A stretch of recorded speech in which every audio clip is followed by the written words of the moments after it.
ভয়ে ঢুকে গেছে। এই পর্যন্ত পশ্চিম বাংলায় 10 জন সুইসাইড করেছে। কজন বললাম? 10 জন। কিসের লেগে? SIR এর ভয়ে। আরে ভাই, আমরা তো বাংলাদেশি প্রোডাক্ট না। কি আপনাদের মধ্যে বাংলাদেশি কেউ আছে নাকি? আরে হ্যাঁ বানা একটা বলুন। হ্যাঁ বললে তবে তো বুঝবো যে আপনি ইন্ডিয়ান মাল। বাংলাদেশি হলে তো মুখ ছোট হয়ে যাবে। কি বুঝলেন? আমাদের যারা ভয় দেখাচ্ছে, বলল বিহারে SIR করে বাংলাদেশি অনুপ্রবেশকারী বার করে দেব। খুব খুব ভালো, ভেরি গুড। কিন্তু বিহারে SIR এ যত লোকের নাম বাদ গেল, পরিসংখ্যান দেখুন, তার মধ্যে কজন বাংলাদেশি আর কজন রোহিঙ্গা মুসলিম ছিল। আর আমাদের রাজ্যে একটা পাগলা কুকুর আছে, পাগলা, সারাক্ষণ সে মিডিয়ায় ভুল ভাট বকে যাচ্ছে যে পশ্চিম বাংলায় 1,20,00,000 রোহিঙ্গা মুসলিম আছে। কি বলছি কথা বুঝতে পারছেন না? সেজন্য খুব প্রয়োজন SIR এর। আর এই রোহিঙ্গা মুসলিম 1,20,00,000 এরাই তৃণমূলকে ভোট দেয়, প্রকাশ্য বলছে। তার মানে আমরা মুসলমানদের দেখলে আমাদের গায়ে একটা রোহিঙ্গা রোহিঙ্গা গন্ধ, বাংলাদেশি বাংলাদেশি গন্ধ। ঠিক আছে, 1,20,00,000 ধরে নিলাম রোহিঙ্গা বাস করে। রাষ্ট্রসংঘের রিপোর্ট হলো সারা পৃথিবীতে রোহিঙ্গা ছড়িয়ে ছিটিয়ে আছে মাত্র 2 লাখ। কত বললাম? 2 লাখ। আর আমাদের চিটিংবাজ নেতা, সাম্প্রদায়িক নেতা বলছে 1,20,00,000 রোহিঙ্গা শুধু পশ্চিম বাংলা আছে। এরাই ভোট ব্যাংক একটা বিশেষ দলের। ঠিক আছে, চলুন এবার যদি সঠিক স্বচ্ছভাবে SIR করা যায়, এবং এটা করতে হবে, এটা আপনাদের দাবি তো? আরে যদি বাংলাদেশি না হয় তোমার মুখে ভয় থাকবে কেন? আমি যদি ট্রেনের টিকিট কেটে শিয়ালদায় যাই, আমার পকেটে যদি টিকিট থাকে, তো ওই চেকার বা টিটি দেখলে আমার মুখে কি দোয়া ইউনুস আসবে? আসবে না। তখন আমার বুকে ভয় লাগবে। যখন টিকিট থাকবে না, আমি যদি পড়াশোনা করে যাই, তো আমার ক্লাসে কোশ্চেন দেখে পরীক্ষায় ভয় লাগবে কেন ভাই? কথা বুঝতে পেরেছেন? আসল ব্যাপারটা হলো যদি নিরপেক্ষভাবে সঠিকভাবে SIR হয়, বনগা, গেদে, বারাসাত, দত্তপুকুর, শান্তিপুর, কৃষ্ণনগর, রানাঘাট, মসলন্দপুর, তারপরে আমাদের যত বর্ডার এলাকা আছে, লক্ষ লক্ষ মানুষ তারা নাম কাটা যাবে। তারা এদেশে থাকতে পারবে না। আমি নিজে আসামে দেখে এসে আপনাকে শোনাচ্ছি। আসামে 2019 সালে NRC হয়েছিল, 17 লাখ লোকের নাম NRC তে ধরা পড়েছে। 12 লাখ ছিল হিন্দু, 5 লাখ ছিল, জোরে বলেন, মুসলিম। ভারত কোন ধর্মশালা না যে বিদেশ থেকে এসে এখানে আমাদের দেশের খাবে, আমাদের দেশে ভোগ করবে আর এদেশের নাগরিকত্ব নিয়ে থাকবে। তাই আপনাদের কাগজটা একটু খালি রেডি রাখবেন। 2002 সালের বাপের ভোটার লিস্ট, মায়ের ভোটার লিস্ট, এই কাগজ যেগুলো অত বিস্তারিত বলছি না, একটু রেডি রাখবেন। বিওলজি অফিসাররা আসবে, তাদের সঙ্গে দেখা করে সঠিকভাবে ফর্ম ফিলআপ করে জমা দেবেন। যারা এদেশের নাগরিক, হোক হিন্দু হোক মুসলমান, ইনশাআল্লাহ একজনের নামও বাদ পড়বে না। আলহামদুলিল্লাহ বলেন। তবে যারা আমাদের দেখলে মোল্লা বাংলাদেশি বলে, রোহিঙ্গা বলে, খালি দেখতে চাই কবে SIR লিস্টটা বার হবে আর কটা রোহিঙ্গা আর কটা মোল্লা ধরা পড়ে। ইতিমধ্যে শুরু হয়ে গিয়েছে, সুইসাইড করা 9 জন 10 জন শুরু হয়ে গেছে। মনে রাখবেন, ভারতবর্ষ আমাদের জন্মভূমি। পাকিস্তান যখন ভাগ হয়েছিল, আমরা ইচ্ছা করলে পাকিস্তানে চলে যেতে পারতাম, কিন্তু দেশের ভালোবাসায়, দেশের মাটিকে ভালোবেসে আমরা যাইনি। ইচ্ছা করলে 1971 বাংলাদেশ যখন স্বাধীন রাষ্ট্র হলো, আমরাও ইচ্ছা করলে বাংলাদেশে এদেশের মুসলমানেরা চলে যেতে পারতাম, যাইনি। কেন যাইনি? দেশকে ভালোবেসে, দেশের অবদান, দেশের স্বাধীনতার জন্য রক্ত দিয়ে দেশের সমস্ত কাজ আমরা এবং সবাই মিলে মিশে করেছি, তাই দেশকে ভালোবেসেছি। সুতরাং যত SIR NRC যা কিছু আছে সব কিছু চালিয়ে দাও। এখন আমার বলছে মানুষকে পেরেশানি করার ধান্দাটা দেখেন। বলছে আধার কার্ড এটা কোনো ডকুমেন্টস না। কি বলছি বুঝতে পারছেন না? সিম কার্ড কিনবেন, আধার কার্ড, রেশন তুলতে যাবেন, আধার কার্ড, বাচ্চা জন্মের পরে আধার কার্ড লাগবে, মরে গেলে আধার কার্ড, হসপিটালে আধার কার্ড, প্যান কার্ডের সঙ্গে আধার কার্ড, ড্রাইভিং লাইসেন্সের সঙ্গে আধার কার্ড। আধার কার্ডটা কোন জায়গায় নেই খালি বলুন, কোন জায়গায় নেই? এত কোটি কোটি কোটি কোটি টাকা খরচ করে হাজার হাজার লোকের লাইনে দাঁড় করিয়ে রেখে বলছে আধার কার্ড এটা পরিচয় পত্র না, তাহলে ভোটার কার্ড বলছে এটাও না, রেশন কার্ড এটাও না, প্যান কার্ড এটাও না। এগুলো মানুষের পেরেশানি, এগুলো মানুষের হয়রানি। আসলে সরকার যখন জালিম, সরকার যখন মানুষকে কাজ, রুটি রুজি, খাবার, মাকান, বাসস্থান দিতে পারে না, তখন মানুষকে পেরেশানি করার জন্য লাইনে দাঁড় করিয়ে দেয়। তো যাই হোক, যেটা আল্লাহর পক্ষ থেকে হচ্ছে এটা আমাদের জন্য ভালোর জন্য হচ্ছে, এতে ঘাবড়ানোর কারণ নাই। কি আপনারা ঘাবড়ে যাচ্ছেন নাকি? আবার অনেকে বাড়িতে দড়ি টড়ি কিনে, বিষ কিনে রাখেননি তো, যে নাম না আসলে আবার গলায় দড়ি দেবো, এরকম চিন্তা ভাবনা নেই তো? আরে ভাই, মরলে শহীদি, জিতলে গাজী, এটা মোদের নেশা। মুসলমানের ভয় আছে নাকি? কি গো, মরলে শহীদি, জিতলে গাজী, এটা যাদের নেশা। আল্লাহর রাস্তায় মরলে আমরা করব জান্নাতের আশা। ঈমান নিয়ে চলবো মোরা, ঈমান নিয়ে চলবো মোরা, দিন ছেড়ে দেব না। হিন্দুস্তানি মুসলিম মোরা, সবাই বলো রব্বানা, নারায়ে তাকবীর। ভয় পাওয়ার কারণ নাই, ভয় তো কাফের মুশরিকরা পাবে। কি গো, ওয়া মাইয়াকুনাতু মির রাহমাতি রাব্বিহি ইল্লাদ-দাল্লুন। আল্লাহ বলছেন গোমরাহী পথভ্রষ্ট লোকেরাই আল্লাহর রহমত থেকে বঞ্চিত হয়। তারা আল্লাহর রহমতের আশা করে না। গোমরাহী পথভ্রষ্ট লোকেরাই হতাশ হয়। আর মুমিন ব্যক্তি, মাইয়াত্তাকিল্লাহ ইয়াজআল লাহু মাখরাজা ওয়া ইয়ারযুকু মিন হাইসু লা ইয়াহতাসিব। সূরা তালাক 28 পারা, সূরা তালাকের 3 নম্বর আয়াতে আল্লাহ বলছেন, যে ব্যক্তি আল্লাহকে ভয় করবে, ও যদি বিপদে পড়ে যায়, আমি আল্লাহ এমন ভাবে বিপদ থেকে বার করে আনবো, আর ওর যদি ক্ষুধার কষ্ট হয়, এমন ভাবে রুজি পৌঁছে দেব, ও কখনো কল্পনা করতে পারবে না। নারায়ে তাকবীর। ইমানদারদের জয়ী করবেন কে? আল্লাহ। ওয়াদা আল্লাহর, ওয়ালা তাহিনু ওয়ালা তাহজানু ওয়া আনতুমুল আলাউনা ইন কুনতুম মুমিনিন। সূরা আল ইমরানের 139 নম্বর আয়াত। আল্লাহ বলছে, তুমি চিন্তা করো না, তুমি টেনশন করো না, তোমরা হতাশ হয়ো না। যদি তুমি মুমিন হও, আমি আল্লাহ তোমাকে জয়ী করব। নারায়ে তাকবীর। জয়ী হয়েছে আফগান, রাশিয়ার বিরুদ্ধে 20 বছর, ন্যাটোর বিরুদ্ধে 20 বছর, আমেরিকা রাশিয়াকে 40 বছর আফগানের ছাত্ররা পিটিয়ে জিদায় করে আজ তারা রাষ্ট্র ক্ষমতায়। নারায়ে তাকবীর। কথা মনে থাকবে ইনশাআল্লাহ। যারা এদেশের নাগরিক, হোক হিন্দু কিংবা মুসলমান, ঘাবড়ানোর কারণ নাই। ঘাবড়ে যায় কারা? মুনাফিক যারা, ঈমান দুর্বল যাদের, তারা টেনশন করে। ঈমানদার লোকের ধারণা যে আমি যদি আল্লাহ রাস্তায় জীবন দিতে পারি, আমি শাহাদাতের মর্যাদা লাভ করব।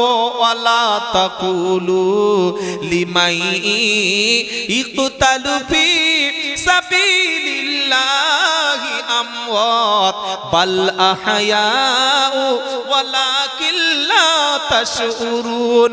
সূরা বাকারার 153 নম্বর আয়াতে আল্লাহ পাক শোনাচ্ছে, তাদেরকে তোমরা মরা বলো না, তারা মরে গেছে এ কথা বলো না। আমার রাস্তায় জান দিয়েছে, মাল দিয়েছে যারা, যারা আমার রাস্তায় শহীদ হয়েছে, আমার রাস্তায় নিহত হয়েছে যারা, তোমরা তাদের মরা বলো না, বরং তারা জীবিত, তোমরা এটা জানো না। শহীদরা কিন্তু মরে, জোরে বলো। শহীদরা কিন্তু মরে না, দ্বীনের জন্য, ইসলামের জন্য, কোরআনের জন্য, মাদ্রাসার জন্য, দেশের জন্য, ঈমান রক্ষা করার জন্য যদি জীবন দেয় মরে না, সে জীবিত। শুধু জীবিত না, আল্লাহর পক্ষ থেকে তারা রুজি পায়। বলে এটা আবার নতুন গল্প, কোথায় এমন কথা পাওয়া যায়? কোরআন শোনাচ্ছে, ওয়ালা তাহসাবান্নাল্লাযীনা কুতিলু ফি সাবিলিল্লাহি আমওয়াতা বাল আহইয়াউন ইনদা রাব্বিহিম ইরযাকুন। চতুর্থ পারা 12 নম্বর পৃষ্ঠা 5 নম্বর লাইনের 167 নম্বর আয়াতে কোরআন শোনাচ্ছে, ওয়ালা তাহসাবান্নাল্লাযীনা কুতিলু ফি সাবিলিল্লাহি আমওয়াতা। হে মুসলমানেরা, আমার রাস্তায় যারা জীবন দিয়েছে তোমরা তারা মরে গেছে এমন কথা কখনো বলো না, বরং তারা জীবিত। শুধু জীবিত না, আমার পক্ষ থেকে তারা রুজি পায়। নারাই তাকবীর। টাইফয়েডে, জ্বরে, ম্যালেরিয়া, ডেঙ্গুতে, ক্যান্সারে, ব্রেন স্ট্রোকে বিছানায় পেশাব পায়খানা করে মরার চাইতে দ্বীনের জন্য, ঈমানের জন্য, ইসলামের জন্য, কোরআনের জন্য, দেশের জন্য, সবকিছু ঈমান রক্ষা করার জন্য যদি জীবন দিতে পারি, ওরে বোকা, ওটা মরা না, ওটার নাম হলো শহীদ। আর মরার পরে বিনা হিসাবে জান্নাত। ওরকম নিয়ত আছে শহীদ হব? শহীদ হওয়ার নিয়ত আছে না? শহীদ হওয়ার নিয়ত নেই, খালি বলছে হুজুর ইনজেকশনের ফাইল দেখে ভয় পায়, ও নাকি বন্দুকের সামনে দাঁড়াবে। কি বুঝলেন? বাংলাদেশ দেখিয়ে দিয়েছে, আমাদের এই দেশে যখন ইংরেজরা অত্যাচার করছিল, আমাদের আলেম ওলামারা, পীর মাশায়েখরা, উত্তরসূরিরা ইংরেজদের বন্দুকের নলের সামনে জীবন দিয়েছিল বলে আজকের স্বাধীন রাষ্ট্র পেয়েছিলাম। কাপুরুষ কিন্তু বারবার মরে, বীর পুরুষ শহীদ ব্যক্তি একবার মরে। সুবহানাল্লাহ বলেন। শহীদের মৃত্যুটা কি? দ্বীনের, ইসলামের, কোরআন হাদিস, ঈমান রক্ষার জন্য, দেশকে রক্ষার জন্য জীবন দিলে সে হবে শহীদ। নিজের পরিবারের নিরাপত্তা রক্ষা করতে গিয়ে, নিজের ঈমানের হেফাজত করতে গিয়ে মরলে সে কি বলে? শহীদ হব ইনশাআল্লাহ, শহীদ হব ইনশাআল্লাহ। আরে ইনশাআল্লাহ তো বলেন। আল্লাহর নবী সাল্লাল্লাহু আলাইহি ওয়াসাল্লাম বলেছেন, কেউ যদি শহীদের মৃত্যু কামনা করে আর তার মৃত্যুটা যদি শহীদের নাও হয়, আল্লাহ তাআলা তাকে শাহাদাতের মর্যাদা নসিব করবেন। সুবহানাল্লাহ বলেন। আর কোন মুসলমান যদি শাহাদাতের মর্যাদা না চায়, শহীদের মৃত্যু কামনা না করে, ওর মৃত্যুটা হবে মুনাফিকের মৃত্যু। মুনাফিকের মৃত্যু। অনেকে বলেন, হুজুর আপনি তো মাইকে খুব বড় বড় ভাষণ দিচ্ছেন, আপনার বুকে যদি কেউ বন্দুক ধরে, আপনার যদি কেউ ফাঁসিতে লটকে দেয়, আপনার বিরুদ্ধে যদি মামলা হয়, আরে আমরা আলেমরা তো ওই রাস্তাটা চাইছি, শাহাদাতের রাস্তা, শহীদের রাস্তা, আল্লাহ রাস্তায় জীবন দেব বলে নিয়ত করে তো আমরা ময়দানে নেমেছি। ইনশাআল্লাহ বলেন। যদি ফাঁসি হয়, গুলি হয়, জেলখাটা হয়, দেশান্তরী হয়, ওটা আমার জন্য অপমান না, ওটা আমার জন্য মর্যাদার। কারণ শহীদের মৃত্যু পিঁপড়ের কাটার যন্ত্রণার চাইতে বেশি কিছু নয়। সুবহানাল্লাহ বলবেন না? দেশের অনেক আলেম ওলামাকে দেশ ছাড়তে হয়েছে। আল্লাহর নবী সাল্লাল্লাহু আলাইহি ওয়াসাল্লামের মতো মহামানুষ পৃথিবীতে ছিল না, আসবে না, হবেও না। আল্লাহর নবীকে দেশ ছাড়তে হয়েছে না হয় নাই? 350 কিলোমিটার দূরে, মক্কা থেকে মদিনা 350 কিলোমিটার দূরে বাকি জীবন কাটাতে হয়েছে। ইমাম বুখারীকে দেশ ছাড়তে হয়েছে, ইমাম নাসাইকে অত্যাচার করা হয়েছে, ইমাম আবু হানিফা রাহমাতুল্লাহকে জেলখানায় মরতে হয়েছে, ইমাম হাম্বল রাহমাতুল্লাহকে তারা মেরেছে, ইমাম মালিককে তারা অত্যাচার করেছে। শুধু তাই নয় ভাই, আজকের ভারতবর্ষের জমিনে একজন বিশ্ববিখ্যাত মানের দায়ী ছিল, কোরআনের দায়ী ছিল, যার নাম হচ্ছে ডক্টর জাকির নায়েক সাহেব। নাম শুনেছেন হয়তো। তার মাসআলার সঙ্গে আমাদের সব মাসআলা মেলে না, কিন্তু আমরা পাইকারি ভাবে তাকে ইহুদি খ্রিস্টানদের দালাল বলতে পারবো না। কিছু ভণ্ড প্রতারক যারা নামধারী তারা বলে ডাক্তার জাকির নায়েক হলো ইহুদি খ্রিস্টানদের দালাল। আমি বললাম ভাই, আমি যদি ইহুদি খ্রিস্টানদের দালাল হই, তাহলে আমার কথা শুনে ইহুদি খ্রিস্টান ধর্মের লোক বাড়বে, না আমার কথা শুনে লোক ইসলাম কবুল করবে? কথা বুঝতে পারছেন না? আমি যদি খ্রিস্টানদের দালাল হই, তাহলে আমার কথা শুনে ইসলাম লোক কবুল করবে, না খ্রিস্টান ধর্ম কবুল করবে? খ্রিস্টান ধর্ম।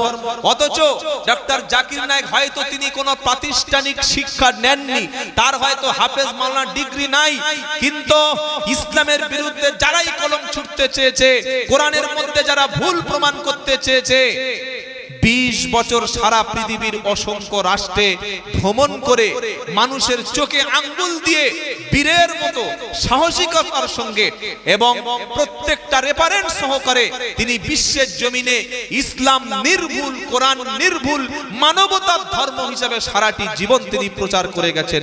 বলেন আলহামদুলিল্লাহ। তার ভক্তরা কিন্তু কেউ মূর্খ না, ইললিটারেট না, কেউ অশিক্ষিত গুটখাখোর মাতাল না। তার বক্তব্য শোনার জন্য কোয়ালিটি কোয়ান্টিটি লাগে। আমি বলছি না যে ডাক্তার জাকির নায়েক যা বলছে সব ঠিক, প্রত্যেকটা মানুষের মধ্যে ভুল আছে। আমরা কথা বললে আমাদের ভুল হয় না? আলেম ওলামাদের কথা ভুল হয় না?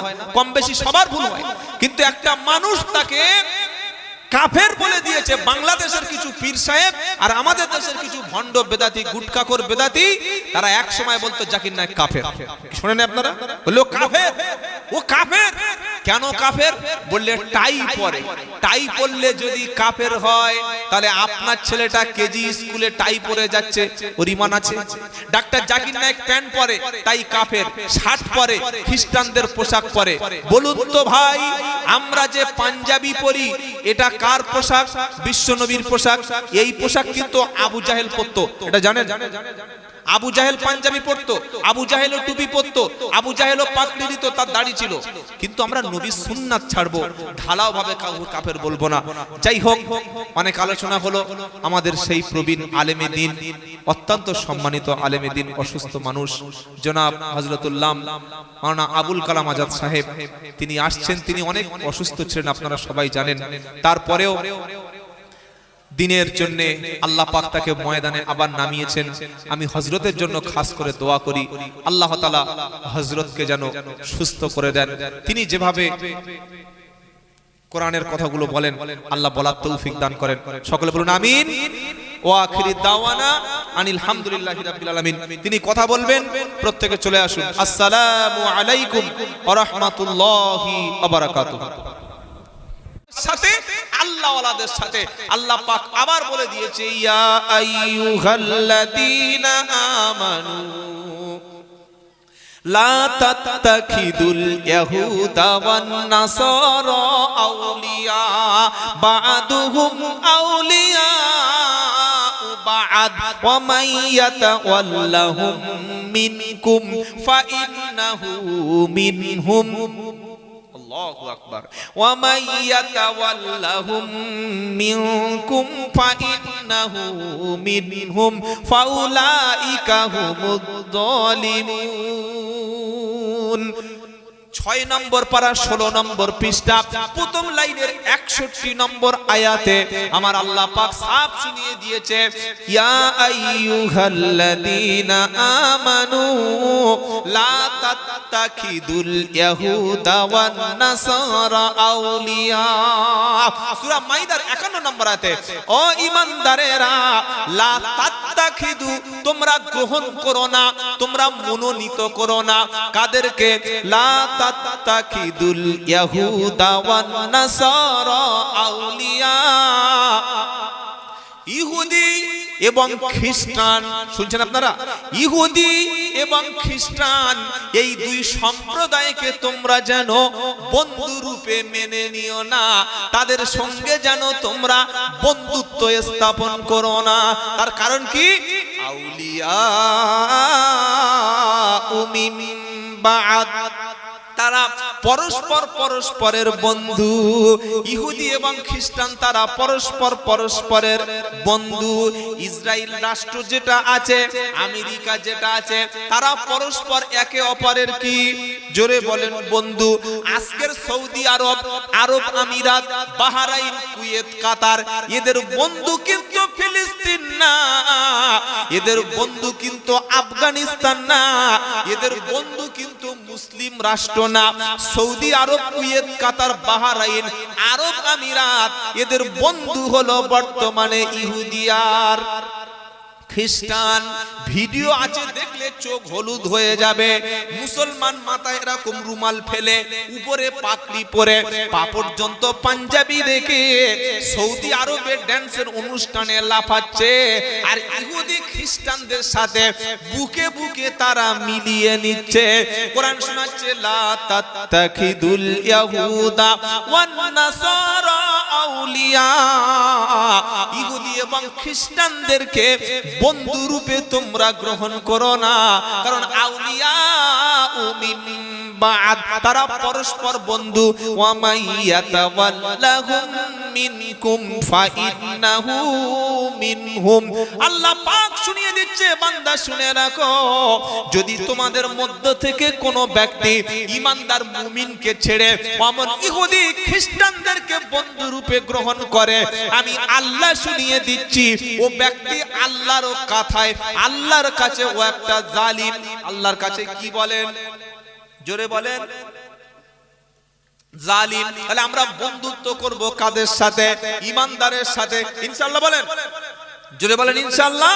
ঈমানদার আল্লাহ ওয়ালার সাথে বন্ধুত্ব করব, এটা আমাদের ঈমানের দাবি। সেই ঈমানদার ব্যক্তি পৃথিবীর যে প্রান্তে থাক, সে আমার দিলে থাকবে, অন্তরে থাকবে ইনশাআল্লাহ। সে আমার অন্তরে থাকবে যে ওই ঈমানদার। আল্লাহ পাক আরো শুনিয়ে দিচ্ছে, ইয়া আইয়ুহাল্লাযীনা আমানু। ধরুন আপনার বাপ, আপনার মা, আপনার চাচা, আপনার ভাই, আপনার জামাই, আপনার বন্ধু, আপনার বোনাই, আপনার শালা, আপনার খালু, এই আত্মীয় স্বজনের মধ্যে যদি কেউ আল্লাহ এবং রাসূলের বিরুদ্ধে চলে, আল্লাহ এবং রাসূলের বিরুদ্ধে থাকে, আল্লাহ এবং রাসূলের বিপক্ষে থাকে, তাদেরকে বন্ধুরূপে মেনে নেওয়া যাবে? জোরে বলেন। আমরা অনেক সময় মনে করি ভাই ও ঠিক আছে, ও আমার আত্মীয় হয়, ও ঠিক আছে কোনো সমস্যা নাই, আমার জামাই হয়, আমার অমুক আত্মীয় হয়, তার সঙ্গে তো আর সম্পর্ক নষ্ট করতে পারবো না, ওর সঙ্গে কি আর খারাপ ব্যবহার করা যাবে?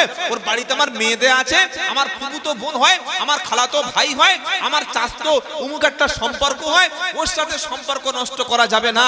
কিন্তু আল্লাহ বলছেন, আল্লাহকে অখুশি করে পৃথিবীর কোন ব্যক্তিকে সন্তুষ্ট করা হারাম। কি বললাম? আল্লাহ অখুশি এমন কোন ব্যক্তির সঙ্গে আমি খুশি করছি, সম্পর্ক করছি যে আল্লাহ সেখানে অখুশি, এই রকম সিচুয়েশনে আল্লাহর বিরুদ্ধে সে আছে, ইসলামের বিরুদ্ধে আছে, কোরআনের বিরুদ্ধে আছে, দ্বীনের বিরুদ্ধে আছে, এমন ব্যক্তির সঙ্গে বন্ধুত্ব রাখা। জোরে বলো। কোরআন শোনাচ্ছে, ইয়া আইয়ুহাল্লাযীনা আমানু লা তাত্তাখিদু আবাআকুম ওয়া ইখওয়ানাকুম আউলিয়া ইনিস্তাহাব্বুল কুফরা আলাল ঈমান ওয়া মান ইয়াতাওয়াল্লাহুম মিনকুম ফাউলাইকা হুমুদ যালিমুন। 10 নম্বর পারা 9 নম্বর পৃষ্ঠা 4 নম্বর লাইন 23 নম্বর আয়াত, সূরার নাম তাওবা। ইয়া আইয়ুহাল্লাযীনা আমানু, ওই ঈমানদাররা, বেঈমান কাফেরদের বলছে না, আল্লাহ ঈমানদারদের শোনাচ্ছে। কি বলছে? ইয়া আইয়ুহাল্লাযীনা আমানু লা তাত্তাখিদু আবাআকুম ওয়া ইখওয়ানাকুম আউলিয়া। তোমার আব্বা এবং তোমার ভাইদের মধ্য থেকে, তোমার পিতা এবং তোমার ভাইদের মধ্য থেকে তাদেরকে তোমরা আপন বলে, বন্ধু বান্ধব মনে করে তাদেরকে অভিভাবক রূপে গ্রহণ করো না। কাদের? ইনিস্তাহাব্বুল কুফরা আলাল ঈমান, ঈমানের পরিবর্তে কুফরিকে, ঈমানের পরিবর্তে কুফরিকে তোমার বাপ এবং তোমার ভাই, তারা যদি ঈমানের পরিবর্তে কুফরিকে বেশি মোহাব্বত করে, তাদেরকে বন্ধু রূপে মেনে নিও। জোরে বলেন না। যদি তুমি মানো ফাউলাইকা হুমুত যালিমুন, আল্লাহর খাতায় তুমি হবে একজন জালিম। আল্লাহর খাতায় কি হবে বলেন? জালিম। আর আল্লাহ তার নবীকে শোনাচ্ছে, নবী তুমি ইহুদি খ্রিস্টানদের মন সন্তুষ্ট করে চলবে না, তুমি চলতে পারবে না। অনেক মুসলমান আছে বলে ভাই মিলেমিশে চলতে হবে, মিলেমিশে চলুন। হিন্দুরা আমাদের ভাইয়ের মতো, একসঙ্গে চলি, একসঙ্গে খাওয়া দাওয়া করি, একসঙ্গে বসবাস করি, সব ঠিক আছে। কিন্তু তাদের দ্বীনের সাথে, তাদের ধর্মের সাথে, তাদের ইলাহার সাথে, তাদের মানে মালিকের সাথে, তাদের মাবুদের সাথে আমাদের মাবুদ কি মিলবে? জোরে বলে। মিলেমিশে চলুন, সম্প্রীতি বজায় রাখুন, ভ্রাতৃত্ব বজায় রাখুন। অমুসলিম বিপদে পড়লে টাকা দিন। তাদের মেয়ের বিয়েতে দাওয়াত করেছে, আপনি খেতে যান, মাংস খাবেন না, কি আছে? তাদের বাড়িতে বিপদ হয়েছে, আপনি সাহায্য করুন। তাদের বাড়িতে জল পড়ছে, পানি পড়ছে, টাকা দিয়ে তাদের ত্রিপল কিনে দিন। তাদের মেয়ের বিয়ে হতে পারছে না, আপনি টাকা দিন। তারা কষ্টে পড়েছে, আপনি সাহায্য করুন। কিন্তু দ্বীনের ক্ষেত্রে, ঈমানের ক্ষেত্রে, ইসলামের ক্ষেত্রে তাদের সঙ্গে আমাদের সম্পর্ক ঈমানের ক্ষেত্রে থাকবে না। মনে থাকবেন ইনশাআল্লাহ। এটা আল্লাহ তার রাসূলকে বলে দিচ্ছেন কি, কুল ওয়ালান তারদা আনকাল ইয়াহুদু ওয়ালান নাসারা হাত্তা তাত্তাবিয়া মিল্লাতাহুম কুল ইন্নাল হুদা কুল ইন্না হুদাল্লাহি হুয়াল হুদা ওয়ালা ইনিত্তাবাআতা আহওয়াহুম বা'দাল্লাযী জাআকা মিনাল ইলম মা লাকা মিনাল্লাহি মিন ওয়ালিয়্যিন ওয়ালা নাসীর। প্রথম নম্বর পারা 17 নম্বর পৃষ্ঠায় 1 নম্বর লাইন 120 নম্বর আয়াত। আল্লাহ পাক তার রাসূলকে বলছে, ও আমার প্রিয় রাসূল, ওয়ালান তারদা আনকাল ইয়াহুদু ওয়ালান নাসারা, ও আমার প্রিয় রাসূল তুমি ইহুদি এবং খ্রিস্টানদেরকে, ওয়ালান তারদা আনকাল ইয়াহুদু ওয়ালান নাসারা, ইহুদি এবং খ্রিস্টানেরা নবী তোমার উপরে কখনো সন্তুষ্ট হবে না। কথা শুনতে পাচ্ছেন? কথা বুঝে আসছে কি বাবা? আল্লাহ পাক তার হাবিবকে শোনাচ্ছে, হাবিব ওয়ালান তারদা আনকাল ইয়াহুদু ওয়ালান নাসারা, ও আমার হাবিব ইহুদি এবং খ্রিস্টানেরা কখনো তোমার উপরে সন্তুষ্ট হবে না, কখনো তাদের তুমি সন্তুষ্ট তোমার উপরে পাবে না। কতক্ষণ পর্যন্ত? হাত্তা তাত্তাবিআ মিল্লাতাহুম, ও আমার নবী যতক্ষণ তুমি ইহুদিদের ধর্ম, খ্রিস্টানদের ধর্ম, তাদের ধর্মীয় আচার আচরণ, তাদের কালচার, তাদের সভ্যতা, তাদের সংস্কৃতি, তাদের ধর্মীয় মতবাদ যতক্ষণ নবী তুমি মেনে না নেবে, ইহুদি এবং খ্রিস্টানেরা তোমার উপরে কখনো সন্তুষ্ট থাকবে না। যতই তুমি বলো সম্প্রীতি, ও আমার নবী ইহুদি এবং খ্রিস্টানেরা কখনো তোমার উপরে তারা সন্তুষ্ট থাকবে না যতক্ষণ তাদের ধর্মটা তুমি গ্রহণ না করছো। তবে আমি আল্লাহ তোমাকে শুনিয়ে দিচ্ছি, কুল ইন্না হুদাল্লাহি হুয়াল হুদা, ও আমার প্রিয় নবী আমি আল্লাহ তোমাকে একটা সঠিক সরল হেদায়েতের রাস্তা বলে দিয়েছি। ওই হেদায়েতের রাস্তার নাম হলো ইসলাম। জোরে বলেন, জোরে বলেন সুবহানাল্লাহ।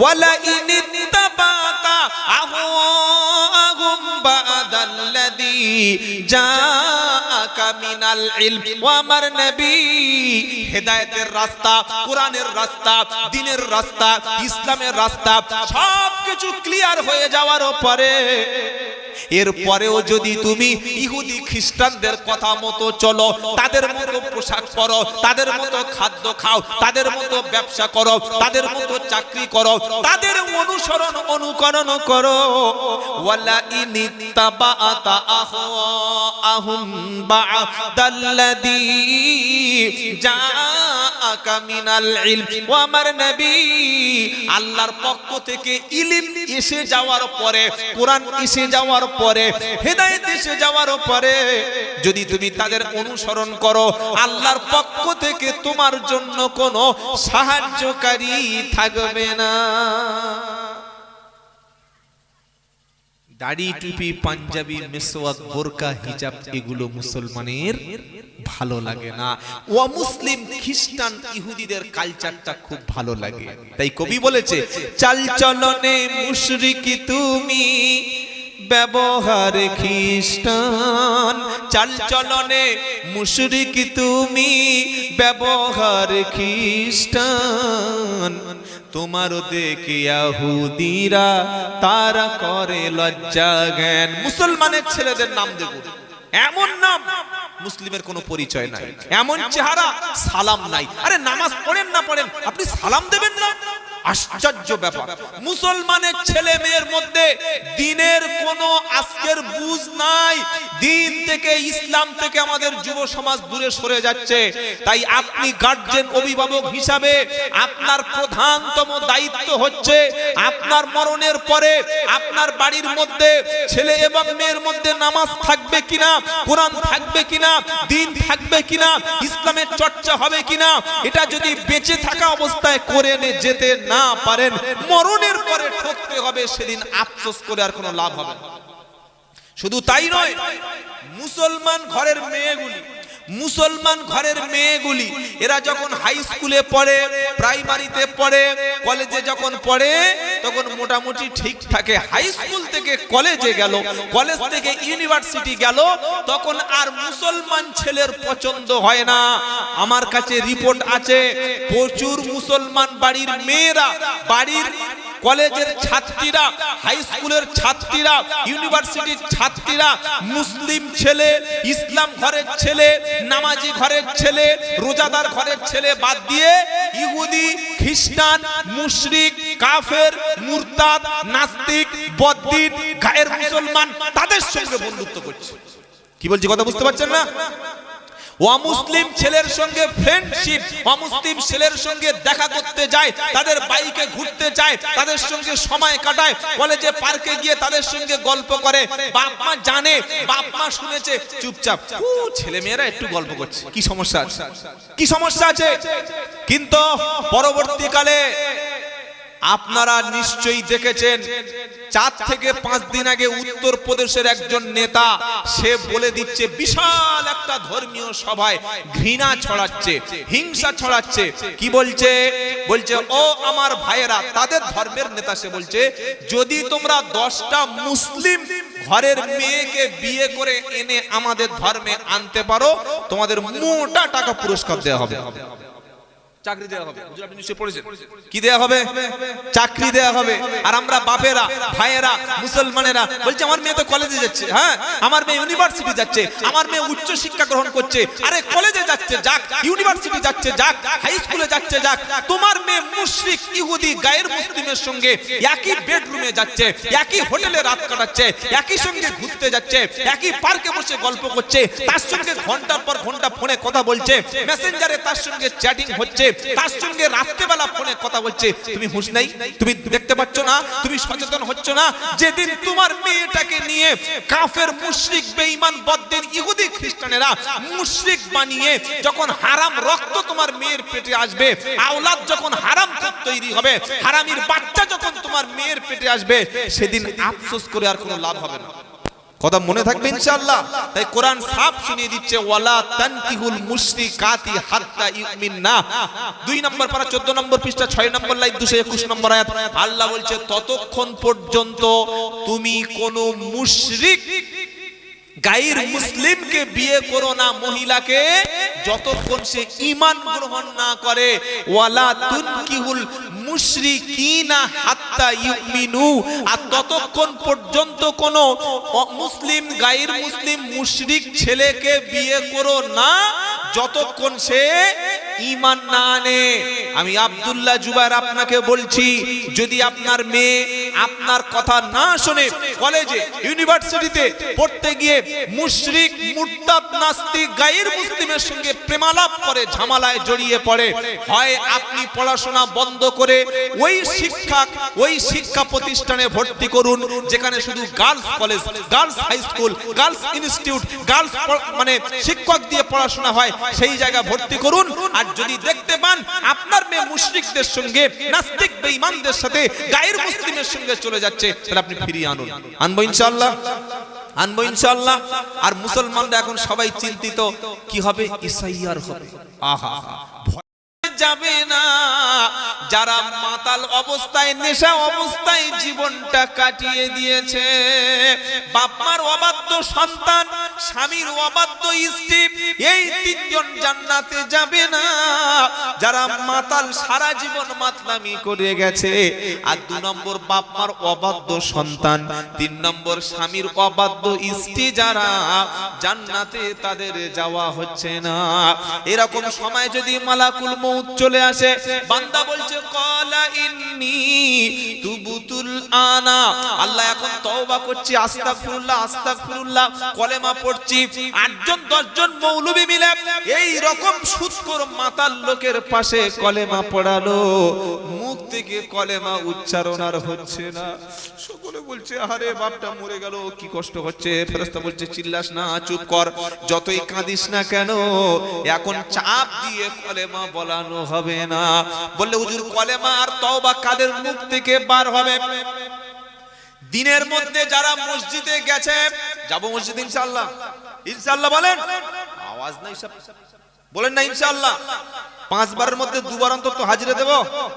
আজ থেকে আর কখনো দাড়ি চাঁচবো না, সুদের মাল খাবো না, মিথ্যা কথা বলবো না, ঘুষ খাবো না, ওজনে কম দেব না, বোনের ঠকাবো না, বাপের সম্পত্তি ঝেড়ে একা ফাঁকা করে দেব না, ভাইদের বোনদের যাদের হক আছে তাদেরকে একটু দিয়ে খাবো।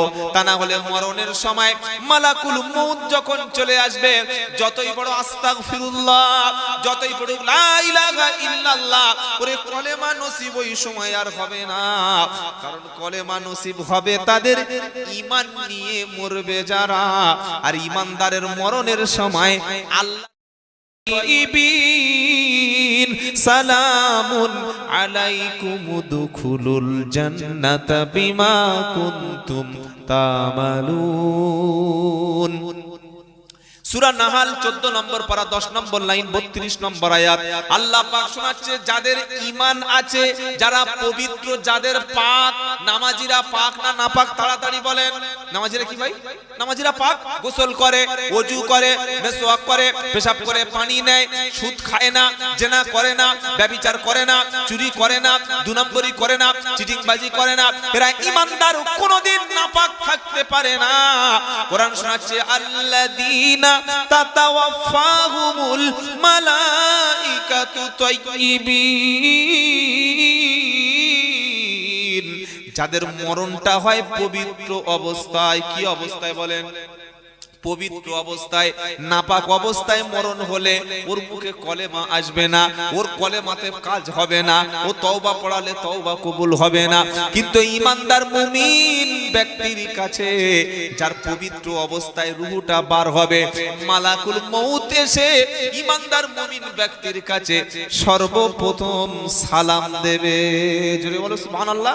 মত কো সালাম পাবে। জোরে বলো। দুনিয়ায় মদ করে সালাম কেউ দেয়, দুনিয়ায় সুদ করে কেউ সালাম দেয়, দুনিয়ায় হারাম করে সালাম কেউ দেয়।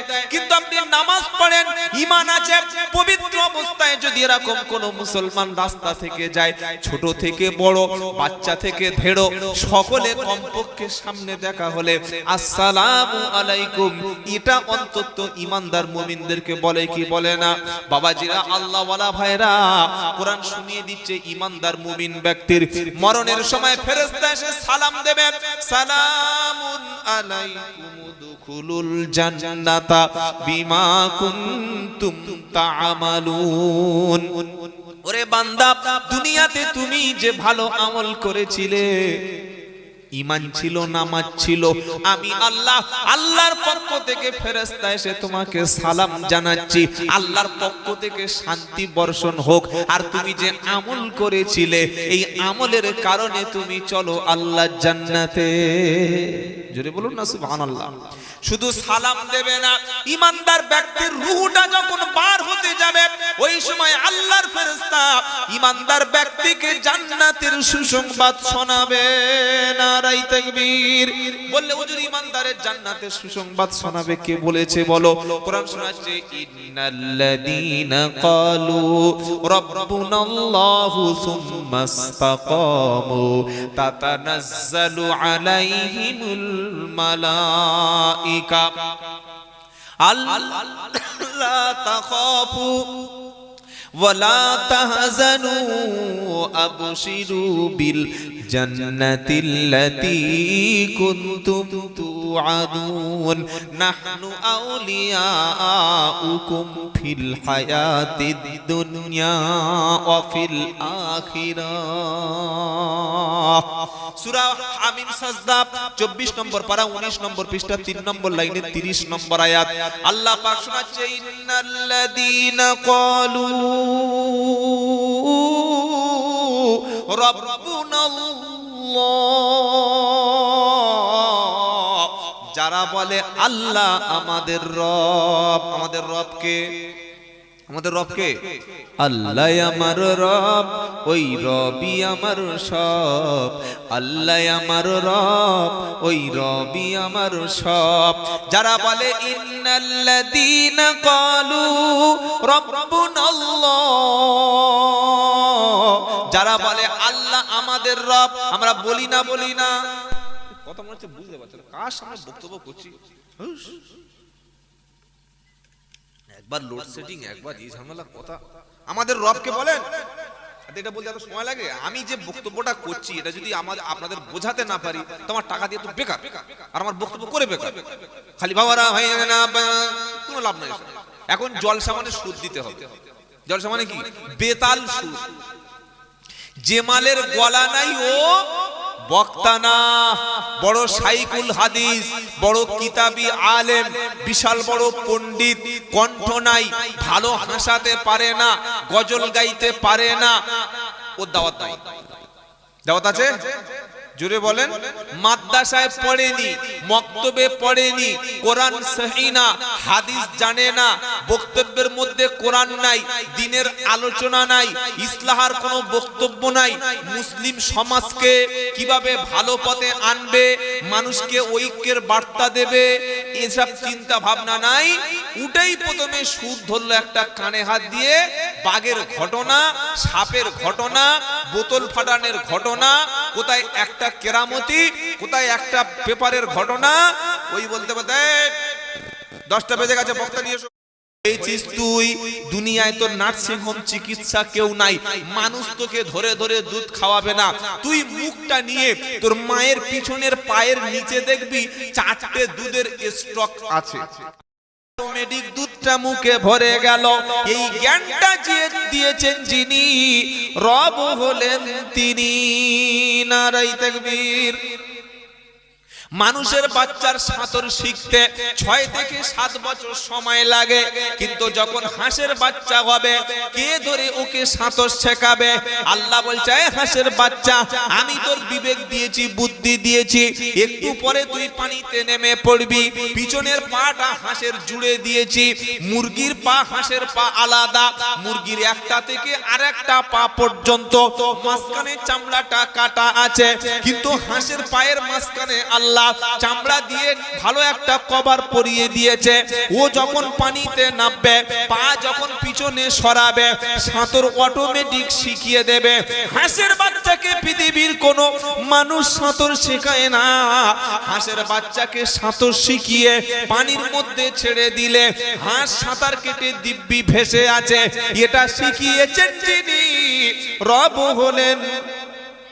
জোরে বলেন, রব হলেন তিনি।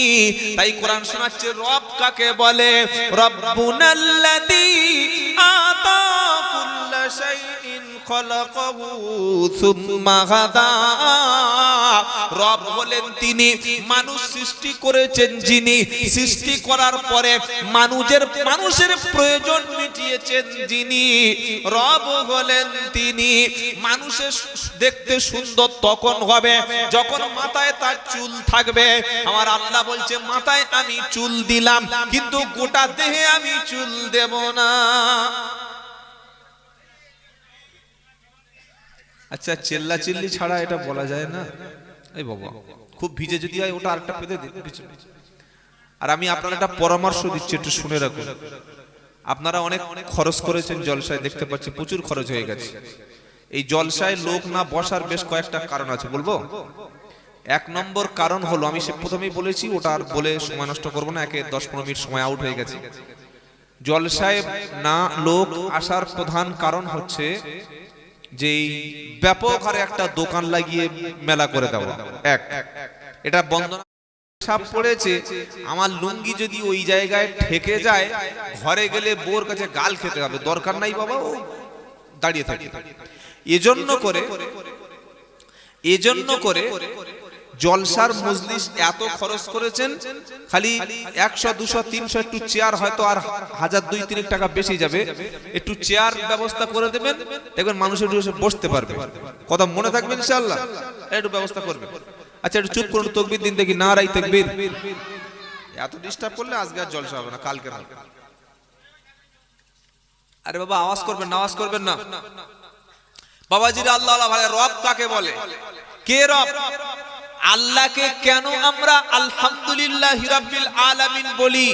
রব হলেন তিনি যিনি মানুষ সৃষ্টি করেছেন, সৃষ্টি করার পরে মানুষের প্রয়োজনের চাহিদাটা মিটিয়েছেন, যিনি রব হলেন তিনি। সুবহানাল্লাহ বলুন।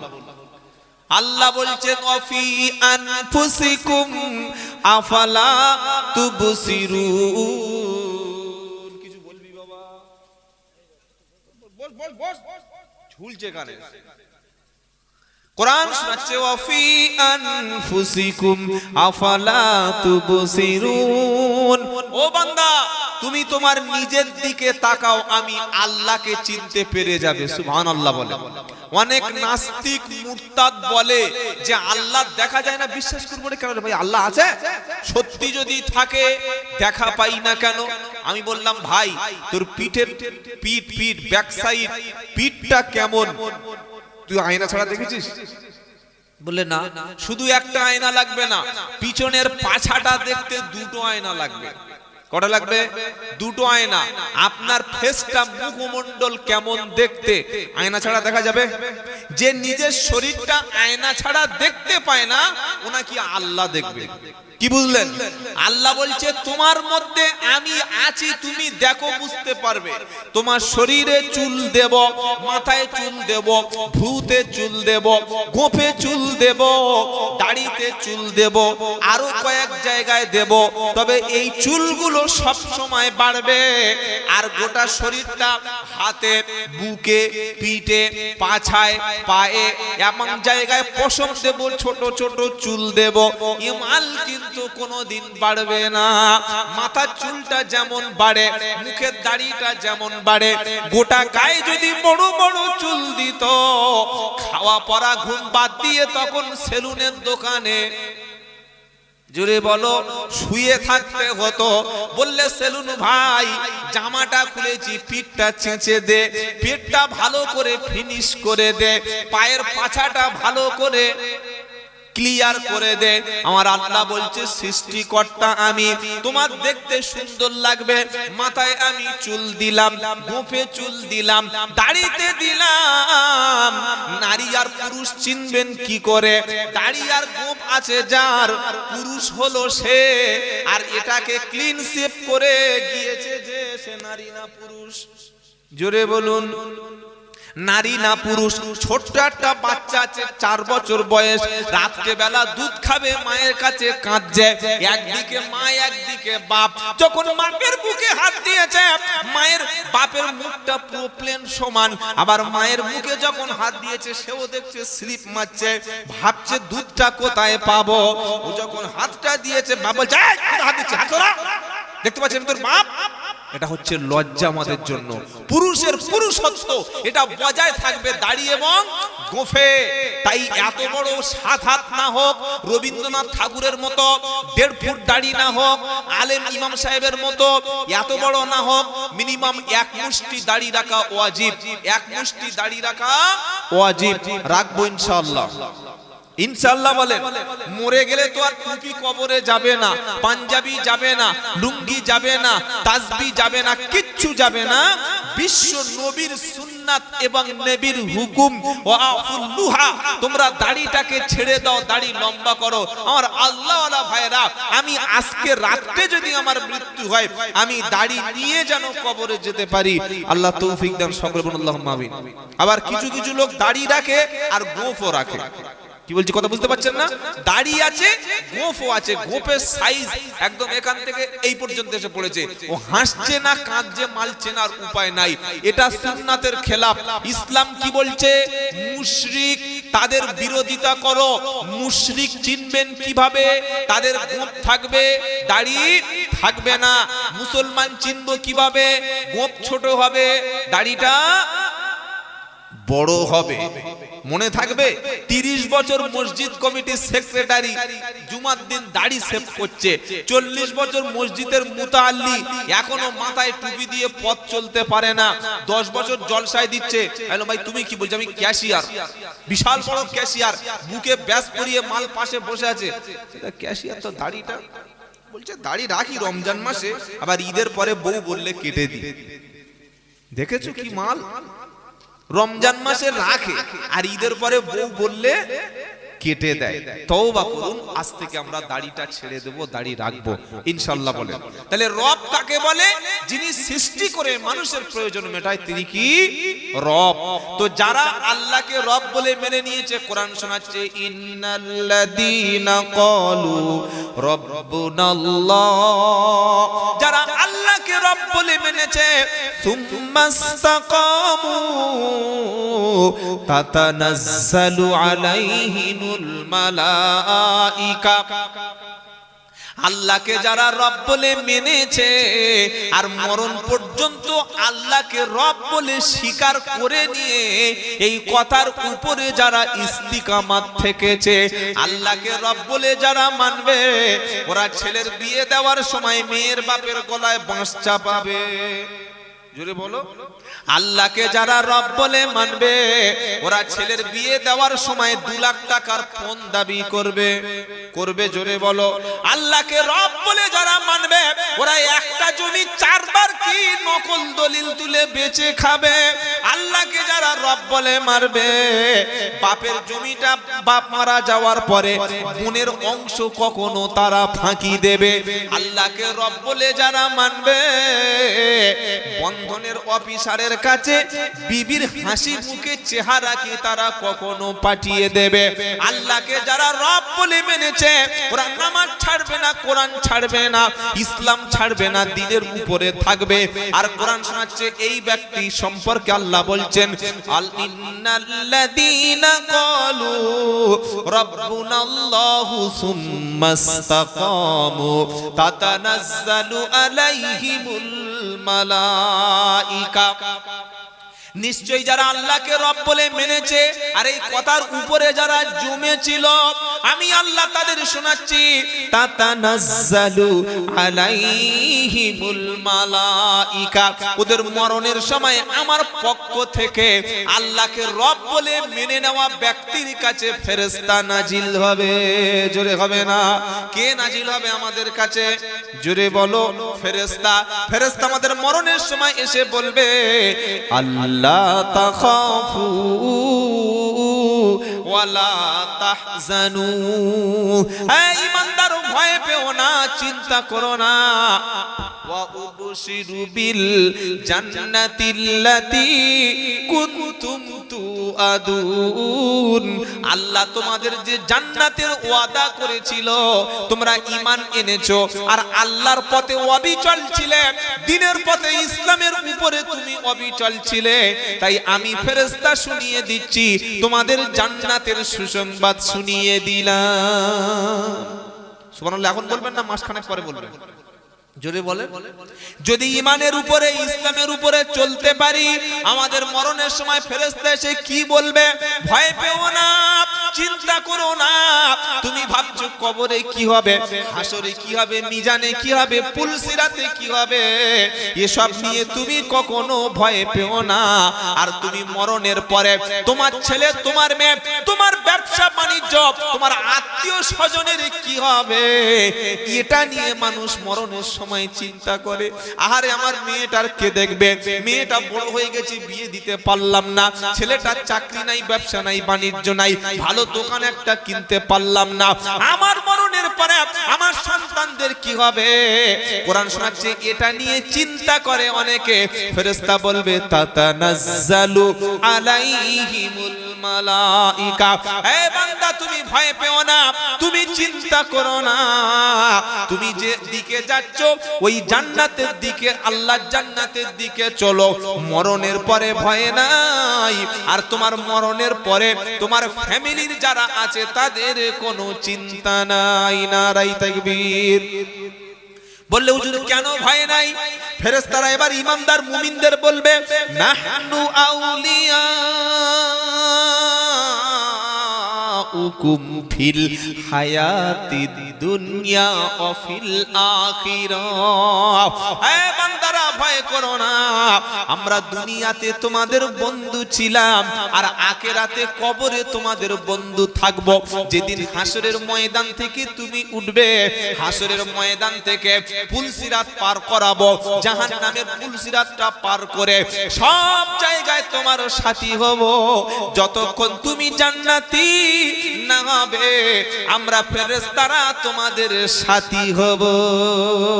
জোরে বলো সুবহানাল্লাহ।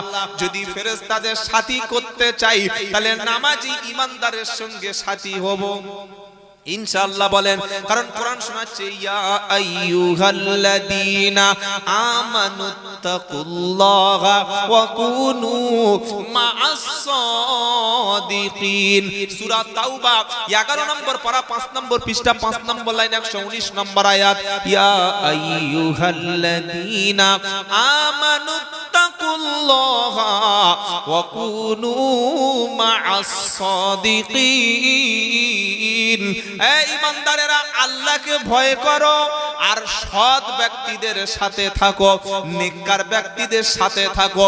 কাকে চা খাওয়াবো, কার পিছনে ঘুরবো, কার সঙ্গে সম্পর্ক রাখবো, কাকে আমি বন্ধু বলে মেনে নেব, আমি কার সঙ্গে সময় দেব, কার সঙ্গে আড্ডা মারবো, আমার মেয়েটা কোন ছেলের সঙ্গে বিয়ে দেব, কে আমার আত্মার আত্মীয় হবে, কে আমার বন্ধু হবে। কোরআন শুনিয়ে দিয়েছে আমানুত্তাকুল্লাহা ওয়া কুনু মা'আস সাদিকিন। ও ঈমানদারেরা আল্লাহকে ভয় করো আর নেককার ব্যক্তিদের সাথে তুমি চলতে থাকো। চলবো ইনশাআল্লাহ। জোরে বলেন। মেয়ের বিয়ে দেব কার সাথে? ৬০০০ টাকা মাইনে পায়, মসজিদের ইমাম, চাঁদের মতো চেহারা, তাহাজ্জুদ কাজা করে না, বাড়িতে সেলাইয়ের মেশিন আছে, ছোট্ট একটা দোকান আছে। মেয়ের বাপ ফুল নামাজি, ডবল হাজি, ছেলে দেখে পছন্দ, ছবি দেখে পছন্দ। ঘটক যখন বলেছে ছেলে মসজিদের ইমাম সাহেব, বাড়িতে সেলাইয়ের মেশিন আছে, মাস গেলে ১০-১২ হাজার টাকা মাইনে পায়, বললেন চলবে না। বললে কেন? আমার মেয়ের খাওয়াবে কি ইমাম সাহেব? এদিকে হারামখোর বুক চাপড়ে বলছে রুজির মালিক আল্লাহ। ওরে চিটিং বাস, রুজির মালিক যদি আল্লাহ হলো তো ১০,০০০ টাকার ইমাম সাহেব তোমার বিবি মেয়েকে খাওয়াবে, এই কথাটা তোমার বিশ্বাস কেন হলো না? আমরা যাদের সঙ্গে বন্ধু করি অধিকাংশ মাতাল, অধিকাংশ আল্লাহদ্রোহী, অধিকাংশ কোরআনের বিরোধী, অধিকাংশ বেঈমান নাস্তিক মুরতাদ, তাদেরকে বন্ধু রূপে আমরা গ্রহণ করি। কোরআন শুনিয়ে দিচ্ছেন নেককার পরেজগার ব্যক্তির সঙ্গে, সালিহিন বান্দার সঙ্গে সম্পর্ক করো। সত্যবাদীর সাথে থাকো। কার সাথে থাকবো? সত্যবাদী। জোরে বলেন কার সাথে? সত্যবাদী। এখন সত্যবাদী, ওর গায়ে তো কোনো স্ট্যাম্প নাই, ওর গায়ে কোনো লেভেল নাই, ওর গায়ে কোনো ট্যাগ লাগানো নাই। সত্যবাদী বুঝবো কি করে সত্যবাদী? তো কোরআন বলছে বোঝার জন্য আবার অন্য আয়াত আছে, ইন্নামাল মুমিনুনাল্লাযীনা আমানু বিল্লাহি বিল্লাহি ওয়া রাসূলিহি সুম্মা লাম ইয়ারতাবু ওয়া জাহাদু বিআমওয়ালিহিম ওয়া আনফুসিহিম ফি সাবিলিল্লাহি উলাইকা হুমুস সাদিকুন।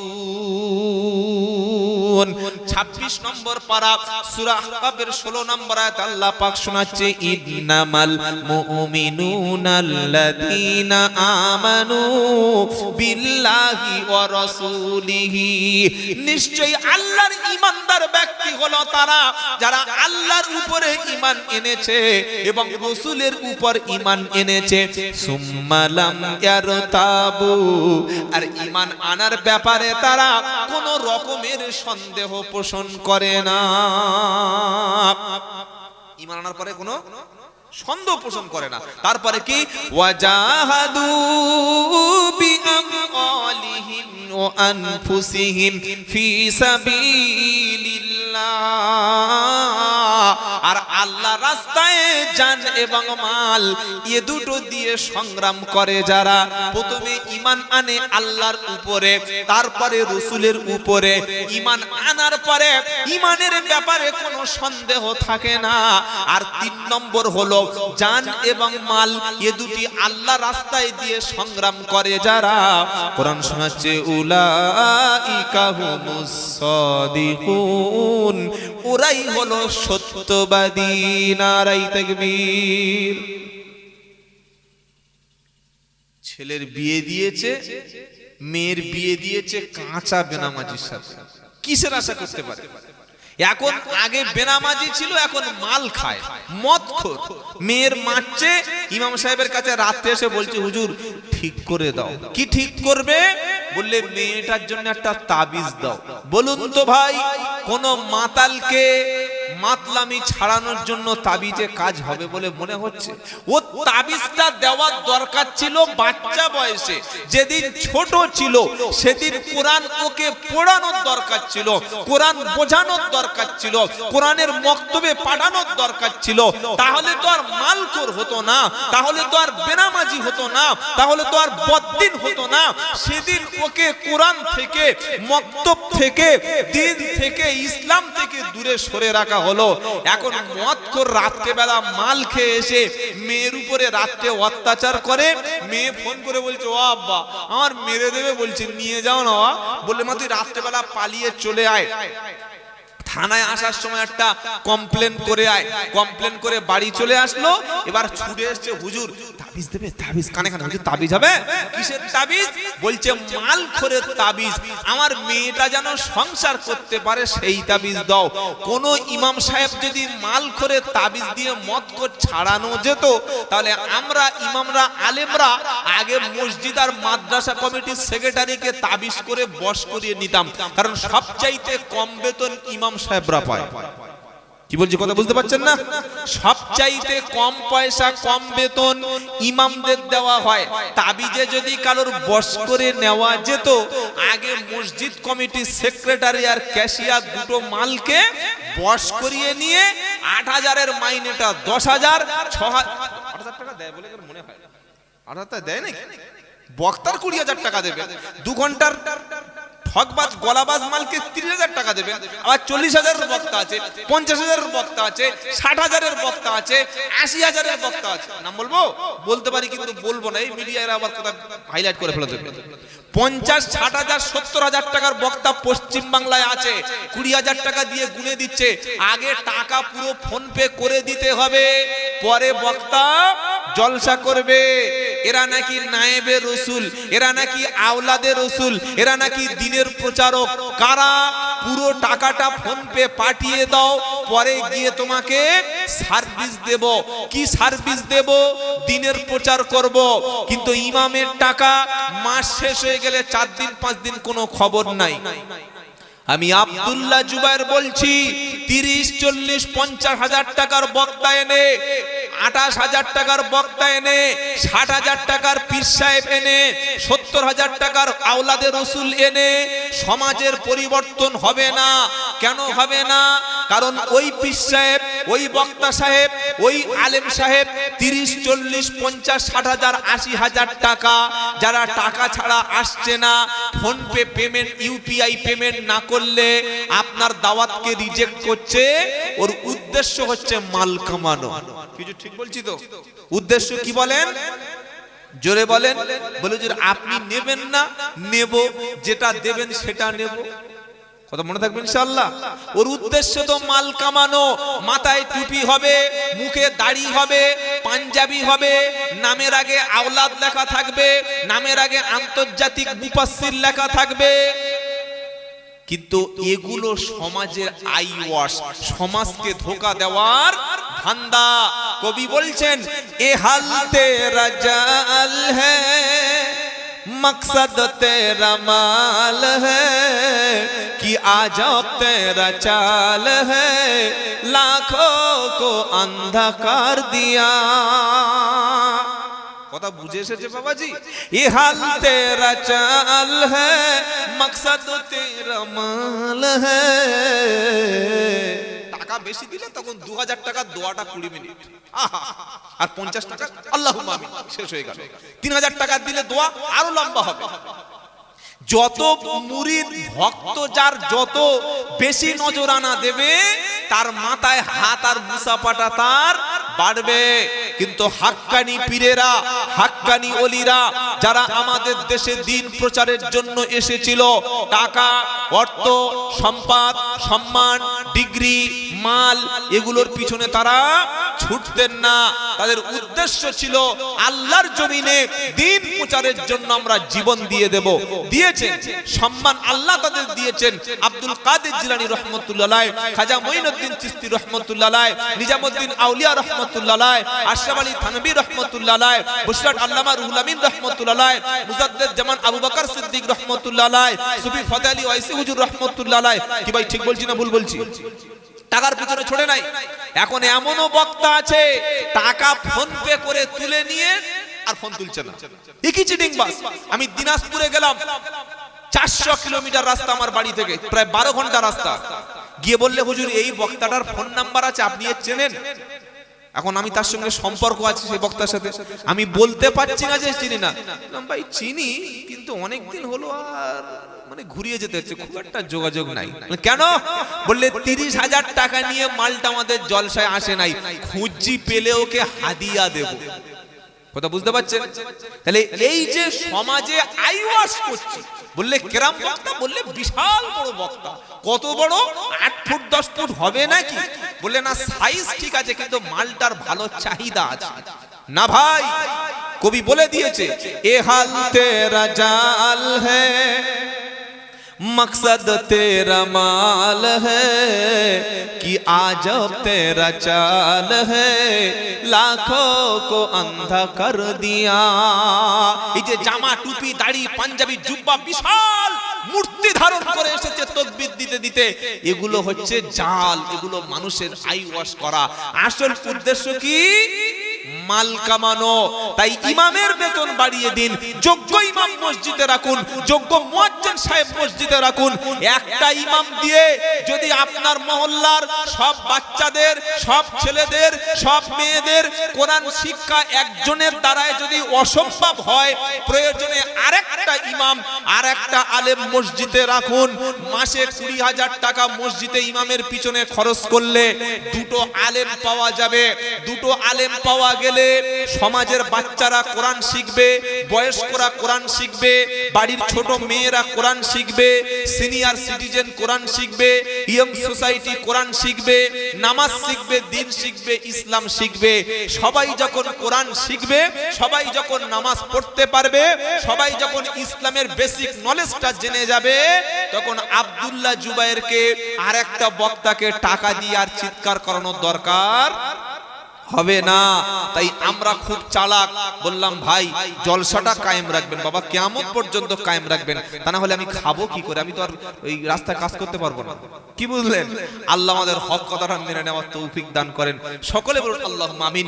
কোরআন আমাদের কাছে পরিষ্কার করে তাই বলে দিয়ে গেছে, ওই কিয়ামতের মুসিবতের দিন আল্লাহ তার বান্দাকে, ফেরেশতারা বলবে তোমার ভয় নাই, তুমি চিন্তা নাই।